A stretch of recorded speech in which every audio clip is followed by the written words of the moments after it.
नमस्कार, स्वदेश न्यूज के इस खास पेशकश में आप सभी का बहुत स्वागत है। मैं गरिमा श्रीवास्तव आपके साथ। कुछ दिन पहले पंडित प्रदीप मिश्रा का राधा रानी को लेकर के एक बयान वायरल हुआ था, जिसमें वो दावा करते सुनाई दिए थे कि शास्त्रों में कहीं भी भगवान श्री कृष्ण की पत्नी के रूप में राधा रानी का वर्णन नहीं मिलता।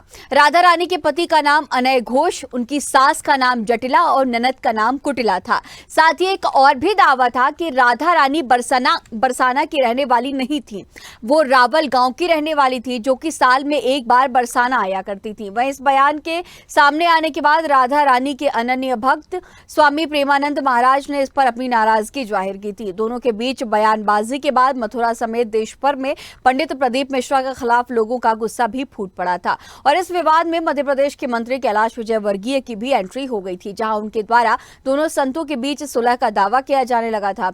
हालांकि अब ये विवाद और भी बढ़ता हुआ नजर आ रहा है, जब ब्रज के संतों, महंतों, धर्माचार्यों ने महापंचायत बुलाई, जहां पर पंडित प्रदीप मिश्रा को दंड सुनाया जाएगा। साथ ही ब्रज के संतों ने पंडित प्रदीप मिश्रा को शास्त्रार्थ की भी चुनौती दी है। और अब सवाल ये उठता है कि हिंदू धर्म के शीर्ष संतों के वैचारिक मतभेद मनभेद में क्यों बदलते जा रहे हैं और इसकी परिणति किस रूप में होगी। तो बयान पर अब विवाद छिड़ गया है और अब तमाम तरह के अब सवाल भी खड़े हो रहे हैं। और अब बड़ा सवाल सबसे ये है कि हिंदू धर्म के शीर्ष संतों के वैचारिक मतभेद मनभेद में क्यों तब्दील होते जा रहे हैं।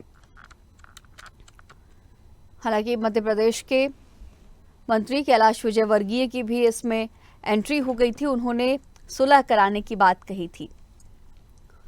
बयान पर विवाद छिड़ चुका है और इसके साथ ही इस महापंचायत में प्रदीप मिश्रा को भी बुलाया गया, लेकिन वो महापंचायत में नहीं पहुंचे। उन्होंने ये कहा, पंडित प्रदीप मिश्रा ने कहा कि उन्होंने जो बयान दिए हैं और उसके पुख्ता प्रमाण भी उनके पास हैं। तो राधा रानी को लेकर के दिए गए बयान पर अब महापंचायत आज हो रही है और ये महापंचायत 3 बजे से होनी थी, जो कि अब शुरू हो चुकी है। और सभी साधु संत देश के अलग अलग जगहों से मथुरा पहुंचे हैं, जहां एएसपी से एफआईआर दर्ज कराने की भी मांग आज इस महापंचायत में की जाएगी। तो अब इसी पर हमारे साथ तमाम जानकारी के लिए खन्ना सैनी मथुरा से हमारे सहयोगी हमारे साथ जुड़ चुके हैं। खन्ना, जिस तरह से देखिए अब इस विवादित बयान को लेकर के आज बड़ी महापंचायत हो रही है, देश के अलग अलग हिस्सों से तमाम साधु संत मथुरा पहुंचे हैं और इसके साथ ही प्रदीप मिश्रा को भी बुलाया गया था, लेकिन वो नहीं पहुंचे। उन्होंने कहा कि बैक टू बैक उनकी कथाएं भी होनी है, लेकिन जिस तरह से एफआईआर दर्ज कराने की मांग और इसके साथ ही बाकी जो वहां पे मौजूद है साधु संत, उनका क्या कुछ कहना है महापंचायत में। और इस वक्त अगर आपकी वहां पर मौजूदगी होगी तो आप बातचीत करने की भी कोशिश करिएगा। जी गरवाजी, मैं आपको बता दूं, जिस प्रकार आज महापंचायत का आज शुरू हो गया है मथुरा में। आपको बता दूं, प्रदीप मिश्रा जिस प्रकार टिप्पणी और रानी का जो बयान दिया था, उसको लेकर काफी आक्रोश मथुरा में कई दिनों से लगातार देखा जा रहा था। और जाके जो साधु संत उनकी पहले से ये मांग थी कि प्रदीप मिश्रा आकर राधा रानी से माफी मांगे, लेकिन वो नहीं आए। महापंचायत में भी उनके लिए निमंत्रण भेजा था, उनको बुलाया गया था, लेकिन वो महापंचायत में भी यहाँ नहीं आए। काफी दूर दराज से या काफी संख्या में संतों का आवागमन शुरू हो गया है, काफी संख्या आ चुके हैं और महापंचायत में थोड़ी कुछ देर में शुरुआत होने जा रही है, कुछ चर्चाएं होने लग रही है। इसको लेकर बताया जा रहा है कि साधु संत हैं वो काफी आक्रोशित अब महापंचायत में भी दिखाई दे रहे हैं और कुछ दंड देने की भी कोई बात की जा रही है कि अब की बार और जो प्रदीप मिश्रा हैं उनको ब्रज में घुसने दिया गया। इस तरीके की बात यहाँ के साधु संत और यहाँ के जो ब्रजवासी हैं वो लगातार करते चले आ रहे हैं, कर रहे हैं। और उन्होंने एसएसपी और डीएम से भी मथुरा में भी कानूनी कार्रवाई करने की भी लगातार मांग की जा रही थी और आज फिर महापंचायत में भी उस मांग को आगे रख रहे हैं। और इसके साथ ही प्रदीप मिश्रा जो कि कथावाचक हैं, मशहूर कथावाचक हैं, उनका ये कहना है कि उनके पास पुख्ता सबूत भी हैं। जी, मैं आपको बता दूं, जिस प्रकार से जो प्रदीप मिश्रा वो बता रहे हैं, जाके जो साधु संत हैं काफी जो कथावाचक मथुरा वृंदावन के लिए उनके वो भी बता रहे हैं, जिस प्रकार से जबकि प्रदीप मिश्रा जो कथा करते हैं वो शिव पुराण करते हैं। शिव पुराण में भी ऐसा कोई बयान जो इन्होंने कहीं नहीं लिखा गया है कि राधा रानी के जो विवाह था वो खत्म हुआ है। इस तरह की जो टिप्पणी उन्होंने दी थी राधा रानी को, ऐसी कहीं भी उन्होंने कहीं उल्लेख उनको इसमें नहीं मिला। शिव पुराण में भी नहीं है और श्रीमद् भागवत कथा में भी इस तरीके का उल्लेख कहीं भी नहीं है। क्या वहां पे जो पहुंच रहे हैं महापंचायत में तमाम आचार्य, तमाम संत, क्या आपकी उनमें से किसी से इस पूरे मामले को लेकर के बातचीत हुई है? जी मैं आपको बता दूं, अभी काल बात हुई थी, जिस प्रकार जो बातें हुई हैं उन्होंने बताया कि महापंचायत जो शुरू हो रही है जो और काफी बड़े बड़े जो महंत हैं और जो साधु संत हैं, विनोद बाबा हैं बरसाने के काफी बड़े महंत हैं और वो भी यहाँ पहुंचने वाले हैं। पहुंचने थोड़ी देर में जब पहुंच जाएंगे उसको लेकर साथ एकत्रित हो जाएंगे तो कोई इनको प्रदीप मिश्रा को लेकर एक बहुत बड़ा निर्णय आज इस महापंचायत में लिया जाएगा। जिस प्रकार जो विरोध है, जो लगातार जो विरोध देखा जा रहा था, अब देखते हैं उससे जो महापंचायत जैसे ही इसमें जो समापन होगा उसमें जाकर निर्णय जो निकल के आएगा, क्या निर्णय निकल के आता है ये तो महापंचायत के बाद ही पता चलेगा। जी है। ठीक है, आप हमारे साथ लगातार बनी रहिएगा खन्ना सैनी। और इसी पर हमारे साथ स्वास्थ्य पीठ उज्जैन से अवधेशपुरी महाराज पीठाधीश्वर हमारे साथ जुड़े हैं। सबसे पहले आपका बहुत स्वागत है स्वदेश न्यूज पर। और अब देखिए, जिस तरह से तमाम तरह के बयान और पंडित प्रदीप मिश्रा वही कथावाचक हैं जो अलग अलग देश के अलग अलग राज्यों में जाकर के कथाएं करते हैं, और राधा रानी को लेकर के जिस तरह से बयान उन्होंने दिए हैं, वो कह रहे हैं कि उनके पास इसके पुख्ता प्रमाण भी हैं।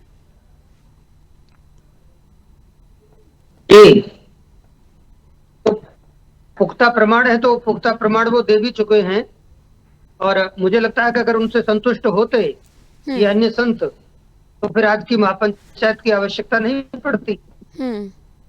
और दूसरी बात यह है कि भगवान के विषय में अनेक ग्रंथों में अनेक तरह की कथाएं हैं। वे कथाएं कल्पांतर भेद से भी हैं, अलग अलग विद्वानों के अलग अलग विचार होते हैं, उस आधार पर भी उन्होंने अलग अलग ढंग से कथाओं को लिखा है। ठीक है, अभी भी एक वीडियो चल रहा था, हम देख रहे थे, वो जिस अनय घोष की चर्चा कर रहे हैं, आखिर उसका मंदिर वहां ब्रज में ही कहीं अभी भी आज भी मौजूद है, दूसरा भी राधा रानी जी का मंदिर मौजूद है। तो मुझे लगता है कि ये जो इतना विवाद जो बढ़ता चला जा रहा है, इसको यहाँ तक आने की आवश्यकता नहीं थी। इसका जो असर है वो सीधे सीधे सनातन पर आ रहा है, वो प्रभाव एक प्रकार से। तो आपस में इस प्रकार से संतों को लड़ने की बजाय बैठ करके संवाद के द्वारा इसका समाधान निकालना चाहिए था, क्योंकि किसी भी समस्या का समाधान संवाद से होता है, न कि विवाद से। और अब प्रदीप मिश्रा जी ने अपने प्रमाण दिए हैं, उसके बाद भी अगर शांति नहीं हुई है तो उनको भी फिर समय निकाल करके आ जाना चाहिए था, क्योंकि किसी भी कीमत में इस विवाद का शांत होना बहुत आवश्यक है। ठीक है, आप हमारे साथ लगातार बनी रहिएगा। और इसी पर हमारे साथ राष्ट्रीय अध्यक्ष संत महासभा के स्वामी चक्रपाणी जी भी हमारे साथ जुड़े हुए हैं। सबसे पहले आपका स्वदेश न्यूज पर बहुत स्वागत है स्वामी जी। और अब देखिए, जिस तरह से अब इस बयान को लेकर के, राधा रानी पर दिए गए विवादित बयान को लेकर के आज बहुत बड़ी महापंचायत मथुरा में बुलाई गई है, और इसके साथ ही तमाम आचार्य, तमाम धर्मगुरु पहुंच भी रहे हैं। और इसके साथ ही जिस तरह से बयान दिए गए हैं, आपकी क्या कुछ राय है इस पर, आपकी क्या कुछ प्रतिक्रिया है? क्योंकि उनका यही कहना है कि हमने जो कुछ कहा वो सही है, हमारे पास पुख्ता प्रमाण भी हैं।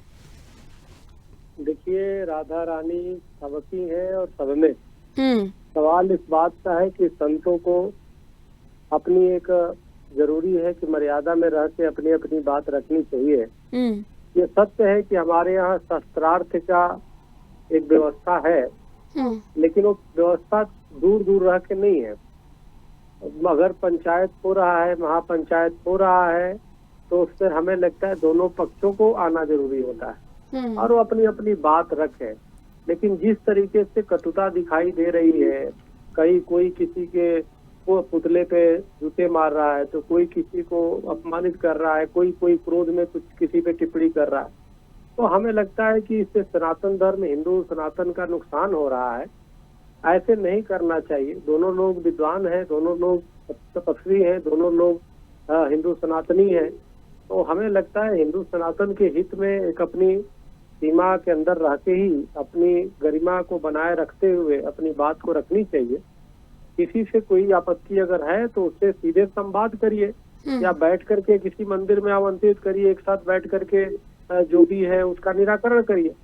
लेकिन ऐसे जिस तरीके से बनाया जा रहा है और क्रोध में एक दूसरे को जो बोलने की जो है और एक दूसरे के समर्थक अति उत्साह में आ रहे हैं, तो हमें लगता है कि इससे जो है अच्छे मैसेज नहीं जा रहे हैं, अच्छे चीजें नहीं जा रही है। इससे देश दुनिया में जगहसाई हो रही है हिंदू सनातन का। और हमें लगता है कि संतों को अहंकार में नहीं रहना चाहिए किसी तरीके से कि मैं ही सही हूँ।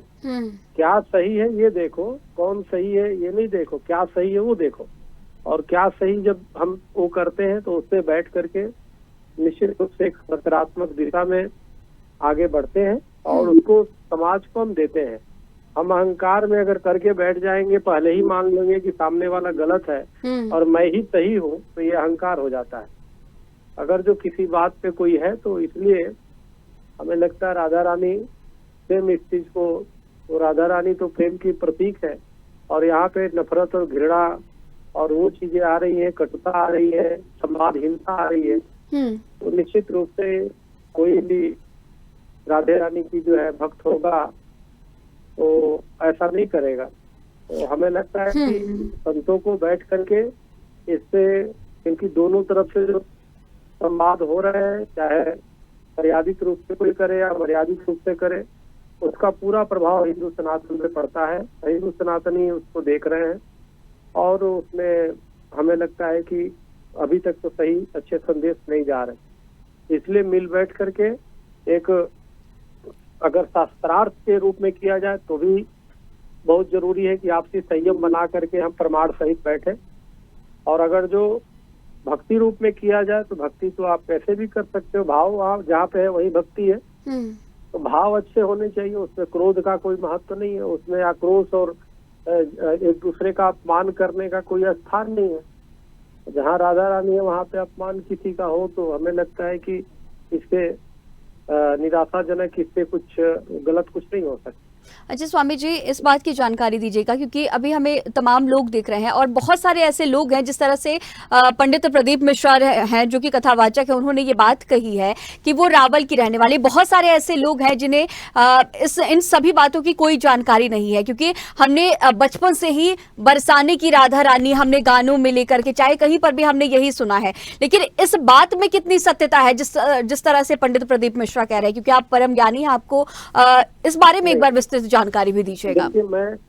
मैं किसी भी तरीके से अब इस विवाद को और हवा देने के पक्ष में मैं नहीं हूँ। मैं ये चाहता हूँ जो विवाद बना, विवाद तो कुछ है ही नहीं है, लेकिन ठीक है, बिल्कुल आप सही कह रही हैं, बरसाने की राधे रानी है और बरसाने ही सब कुछ वो करता है। लेकिन अगर कोई बात और भी है पक्ष में तो उसको बैठ करके अब रखने की आवश्यकता है, क्योंकि अब स्थिति ऐसी हो गई है, अगर एक बात कहो तो एक पक्ष को जाएगा, दूसरे को कहो। अभी दोनों को जोड़ के, दोनों को बैठा करके, मैं पहले ही कहा कि कौन सही है हमें नहीं देखना है, हमें ये देखना है क्या सही है। तो जब क्या सही है तो हम जब जाते हैं तो हमें सही उत्तर मिलता है, और इसके लिए जरूरी है कि इस विवाद को जो है वो करने के लिए जरूरी है, क्योंकि प्रदीप मिश्रा जी भी एक प्रवचन करता है, अच्छे विद्वान व्यक्ति हैं। हमारे जो महाराज जी हैं वो भी भक्ति मार्ग के अच्छे वो हैं और जानकार हैं। तो इसलिए हमें लगता है कि अब एक दूसरे की खेमाबंदी करने से कुछ नहीं होने वाला, कुछ नुकसान होगा हिंदू सनातन का। ये सदियों से होता है, कोई ऐसा नहीं कि अभी नहीं है, लेकिन अब नहीं होना चाहिए। अब इसमें बैठ करके इसको सुलझाया जा सकता है, इसको बैठ करके एक दूसरे को बात करके और अपनी प्रमाण और साक्षी के आधार पर उसको हमें लगता है निराकरण करने की आवश्यकता है, क्योंकि ये कहीं ना कहीं लोगों की जो भक्तों की आस्था है उसको भी चोट पहुंच रही है। हिंदू सनातन की खिल्लियां उड़ रही हैं, एक दूसरे की संवादहीनता, कुछ अति उत्साही लोग जो एक दूसरे को पक्ष को अपने विवाद और बनाना चाहते हैं और कुछ कड़वा बोल रहे हैं, तो जिससे चाहे वो प्रदीप मिश्रा जी का अपमान हो, चाहे दूसरे पक्ष का अपमान हो, चाहे किसी और संत का अपमान हो, कहीं ना कहीं हिंदू सनातन को ठेस पहुंचता है। तो मेरा मानना है कि इसको बैठ करके जब महापंचायत हो रही है तो इसमें दोनों की बातों को रखा जाए, दोनों की बातों को समझा जाए और उसी को एक दूसरे को सही चीजें सामने समाज के लाई जाए, और दोनों लोग बैठ करके, जब दोनों विद्वान है तो आपस में लड़ने की आवश्यकता हो ही नहीं सकती। जब दोनों भक्त हैं तो आपस में भक्त तो लड़ते ही नहीं है। तो हमें लगता है कि वो जो सही है वो सही है। अब एक दूसरे को समझना चाहिए, हमें हिंदू सनातन धर्म का अपमान या जगहसाई नहीं करनी चाहिए। ठीक है स्वामी जी, हमारे साथ लगातार बने रहिएगा। अवधेशपुरी महाराज जी, आपका रुख करना चाहूंगी कि अभी भी आप सुन रहे थे, स्वामी जी ने जिस तरह से सभी बातों का जिक्र किया और ये कहा कि दोनों पक्ष को एक दूसरे को सुनना भी बेहद जरूरी है, क्योंकि दोनों शास्त्रार्थ के महान ज्ञाता हैं। और लेकिन इस तरह से जिस तरह से आज महापंचायत बुलाई गई है और पंडित प्रदीप मिश्रा नहीं पहुंचे, तो तमाम तरह के सवालिया निशान भी जो मथुरा के जो भक्त हैं जो वहां पर मौजूद हैं, तमाम तरह के सवाल भी खड़े हो रहे हैं। और ऐसे में किस तरह से सारी चीजों को मैनेज किया जाएगा, क्योंकि आज महापंचायत भी होनी है और आज एफआईआर दर्ज करने की भी मांग की जाएगी पंडित प्रदीप मिश्रा के खिलाफ। जी, आप जो कह रही हैं उसके लिए मैंने पहले भी कहा था, और अभी स्वामी चक्रपाणी जी महाराज भी जो बोल रहे थे यही बात मैं भी पिछले करीब 15 दिन से कह रहा हूँ कि इस समस्या का समाधान केवल और केवल आपस में ही होगा, आपसी चर्चा से होगा। और वह जब तक स्वामी प्रेमानंद जी महाराज और पंडित प्रदीप जी मिश्रा ये दोनों आपस में नहीं बैठेंगे, तब तक मुझे लगता है इसका कोई समाधान नहीं है। क्योंकि श्री राधा रानी जी के बारे में ब्रह्म वैवर्त पुराण में लंबा वर्णन है, इसके बाद में गर्ग संहिता में वर्णन है, राधा माधव चिंतन है, देवी भागवत है, अनेक ग्रंथों में श्री राधा रानी जी के विषय में विस्तार से लिखा हुआ है। अब फिर भी इसके बाद भी उन्होंने प्रमाण भी दिए, उसके बाद भी अगर विवाद शांत नहीं हुआ है तो मुझे लगता है कि बात प्रमाणों की नहीं है, बात है अब वहां आपस में बैठ करके एक समाधान पर पहुंचने की। ये बिल्कुल सही बात है कि हम जी इस विवाद को जितना आगे बढ़ाएंगे, यानी इस चीज को विवाद कहना ही अपने आप में सनातन धर्म का अपमान है। क्योंकि सनातन धर्म कहता है कि कल्प भेद हर चरित सुहाए, भांति अनेक मुनि सन गाए। भगवान का जो चरित्र है वो अलग अलग कल्पों की अलग अलग कथाएं हैं, पुराणों के माध्यम से, वेदों के माध्यम से हमको मिलती हैं। तो उसमें मुझे लगता है इतने बड़े विवाद की आवश्यकता हो नहीं सकती है। भगवान के अनेक चरित्र हैं, अनेक प्रकार से विद्वानों ने, संतों ने उनको गाया है, उनको लिखा है। तो इसका जो वास्तविक जो उत्तर है वो तो इन्हीं चीजों में छिपा हुआ है जी। क्योंकि भगवान अनंत है, हरि अनंत, हरि कथा अनंता। तो उनके बारे में अगर किसी भक्त ने अगर कुछ पढ़ करके सुन करके कह भी दिया, मान लो प्रदीप जी मिश्रा जी को आज करीब करोड़ों लोग सुनते हैं और वो भी मुझे लगता है करीब 35-40 वर्षों से कथा कर रहे हैं, तो आखिर उनका भी अपना एक अध्ययन है, उसके आधार पर वो बोलते हैं।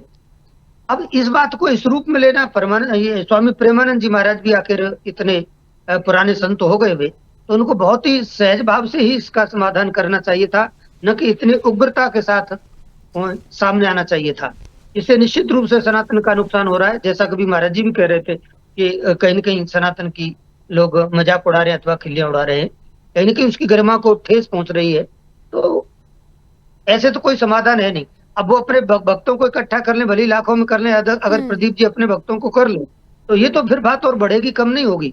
मेरा तो एक ही कहना है इस विषय में कि चाहे कोई भी मध्यस्थता करे इस विषय में, हो सकता है एक मध्यस्थ की भी आवश्यकता पड़ेगी और इन दोनों को एक साथ बैठाना पड़ेगा, तभी इसका समाधान होगा। जी, जिस तरह से मध्य प्रदेश के एक मंत्री कैलाश विजयवर्गीय ने ये बात भी कही थी कि बातचीत करा दी गई है, सुलह भी हो गया है, लेकिन कोई सुलह की तस्वीरें नजर नहीं आ रही क्योंकि आज महापंचायत हो रही और पंडित प्रदीप मिश्रा के नहीं पहुंचने पर भी अब जो तस्वीरें हैं आगे आने वाले वक्त में और बदलेंगी, क्योंकि इस पूरे मामले को शांत कराने के लिए कहीं ना कहीं ये महापंचायत रखी जा रही थी और दोनों पक्ष का नहीं पहुंचना तमाम तरह के सवाल भी खड़े करेगा जो जनता है वहां की, और इसके साथ ही देश में सनातन धर्म के मानने वाले जितने लोग हैं सभी के मन में। और ऐसे में किस तरह से, क्योंकि आप लोग भी इसी बात का जिक्र कर रहे हैं कि दोनों पक्ष का होना बहुत जरूरी है, लेकिन आज एक पक्ष नहीं मौजूद है इस महापंचायत में। हाँ, तो इससे विवाद और आगे बढ़ेगा और दुनिया मतलब समाज में एक नए प्रकार का एक गलत मैसेज फिर जाने वाला है। एक प्रकार से एक भ्रम की स्थिति समाज में बनेगी, जो कि गलत है, नहीं बननी चाहिए हिंदुओं के बीच में। तो मैं तो आपसे सिर्फ इतना कह रहा हूँ कि ये आज की जो अभी इनकी महापंचायत है इसको होने दीजिए, इसका क्या रिजल्ट निकलता है ये भी देखा जाए। इसके बाद में किसी भी कीमत पर इन दोनों को एक साथ बिठाने का प्रयास किया जाए और इस बात को खत्म किया जाए। जी स्वामी जी, आपका हमारे साथ बने रहने के लिए बहुत शुक्रिया। स्वामी चक्रपाणी जी, आपका भी हमारे साथ बने रहने के लिए बहुत शुक्रिया। तो खन्ना जी, अब आपका ही रुख करना चाहूंगी कि देखिए अभी आप भी सुन रहे थे स्वामी चक्रपाणी जी की बातें भी और अवधेशपुरी महाराज पीठाधीश्वर जो कि हैं उनकी भी बातें आप सुन रहे थे, और जिस तरह से दोनों पक्ष की मौजूदगी बेहद जरूरी है, लेकिन इस महापंचायत में सिर्फ एक पक्ष मौजूद है और ऐसे में वहाँ के जो लोग हैं, जो धर्म को मानने वाले, जो सनातन धर्म को मानने वाले धर्माचार्य मौजूद हैं, उनका अब क्या कुछ कहना होगा इससे लेकर के इसके बाद। और अगर आपकी वहाँ पे मौजूदगी होगी तो किसी से बातचीत करने की भी कोशिश करिएगा। जिगर भाई, मैं आपको बता दूं, अभी मैंने 1 साल संतों से, धर्माचार्यों से बात की है। उनका कहना है कि प्रदीप मिश्रा अहम है। उन्होंने भगवान श्री कृष्ण की अर्धांगिनी शक्ति श्री राधा रानी के विभाग दर्ज आदि तत्व के विषय में जो अनादि टिप्पणी की है, इसके बाद ही वह अपनी गलती को मानने को तैयार नहीं है। प्रदीप मिश्रा बरसाना आए और राधा रानी के चरणों में माफी मांगे, बस यही मांग उनकी लगातार शुरू से चली आ रही है और जब प्रदीप मिश्रा को जब बुलाया गया था पंचायत वो नहीं है, इसको लेकर ही वो आक्रोश दिखाई दे रहे हैं। अगर बात करें सुलहनामा, जैसे महाराज कह रहे हैं सुलहनामा एक साथ बैठ के दोनों पक्षों को बैठाकर सुलहनामा हो सकता है, लेकिन अब अगर सुलहनामा और प्रदीप मिश्रा यहाँ आ जाते तो हो सकता था कि ये महापंचायत इतनी बड़ी महापंचायत नहीं होती, शायद सुलहनामा हो जाता। यही कारण रहा है कि एक पक्ष यहाँ मौजूद है और एक पक्ष मौजूद नहीं है, और इसी कारण यहाँ महापंचायत होते हैं। लगातार जो लोगों की भीड़ बढ़ती जा रही है, जो यहाँ के स्थानीय प्रवासी हैं, जो सनातन धर्म के लोग हैं, वो भी इस महापंचायत में लगातार अपनी संख्या बढ़ाने में लगे हुए हैं और देखते हैं कि क्या निर्णय लेते हैं। दंड को लेकर बात हो रही है, अगर वो सुलहनामा और आरानी से अगर माफी नहीं मांगते हैं तो फिर कोई ना कोई निर्णय महापंचायत में कठोर निर्णय लेने की संभावना जताई जा रही है। ठीक है खन्ना, जिस तरह से आप बता रहे हैं कि आपके धर्माचार्यों से बातचीत हुई है, महंतों से बातचीत हुई है, और इसके साथ ही अगर मथुरा की जनता की बात करें तो उनका क्या कुछ कहना है, क्योंकि ऐसे भी तमाम तरह के बयान सामने आ रहे हैं कि मथुरा में, ब्रज नगरी में अब कथावाचक पंडित प्रदीप मिश्रा की एंट्री रोक दी जाएगी, उन्हें घुसने नहीं दिया जाएगा। जी गरिमा, मैं आपको बता दूं, जिस प्रकार से आगे बताइए ब्रजवासी है, उनका कहना है कि जो टिप्पणी बिरादर जो टिप्पणी जो रानी पर की है, जो भगवान श्री कृष्ण की नगरी मथुरा है, जहाँ पर ये इस प्रकार से उन्होंने जनता को बहकावे में ले है और उसकी एंट्री ब्रज में रोक लगाने की यहाँ पर ये मांग लगातार ब्रजवासी करते आ रहे हैं। रोक लगाने को लेकर यहाँ के ब्रजवासियों ने सात संतों के साथ मिलकर जो डीएम एसएसपी को ज्ञापन सौंपा था, उसमें भी ये चर्चा की गई थी कि अब जो प्रदीप मिश्रा कथावाचक है उनकी ब्रज में एंट्री नहीं होगी। अगर वो अभी जो सुनने में दे रहा था कि महाराज जी कहते थे कि उन्होंने प्रबंधन महाराज के साथ बैठ गए, जो देवराज जी मंत्री हैं उन्होंने जो सुलहनामा कराया है, लेकिन वो केवल जो प्रबंधन महाराज जी हैं उनसे बातें हुई हैं, लेकिन यहाँ के जो ब्रजवासी हैं, सनातन धर्म के जो लोग हैं, उनका कहना है कि प्रदीप जो मिश्रा है वो आकर रानी से माफी मांगे और बस सब बात का निर्णय हो जाएगा। ठीक है खन्ना जी, आपका हमारे साथ बने रहने के लिए बहुत शुक्रिया, और स्वामी चक्रपाणी जी आपका भी बहुत शुक्रिया, अवधेशपुरी महाराज पीठाधीश्वर जो कि हमारे साथ जुड़े थे, आपका भी हमारे साथ जुड़े रहने के लिए बहुत शुक्रिया।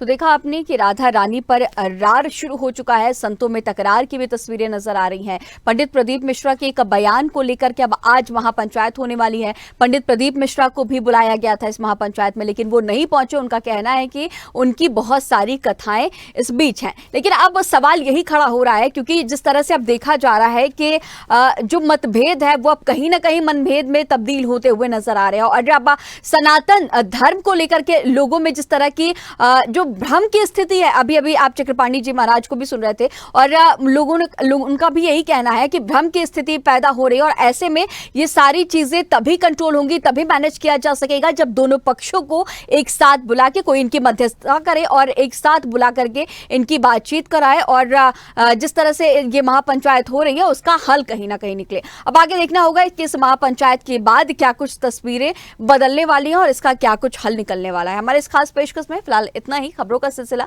चर्चाओं का सिलसिला लगातार जारी रहेगा। बने रहिए स्वदेश न्यूज के साथ, सबसे पहले देश।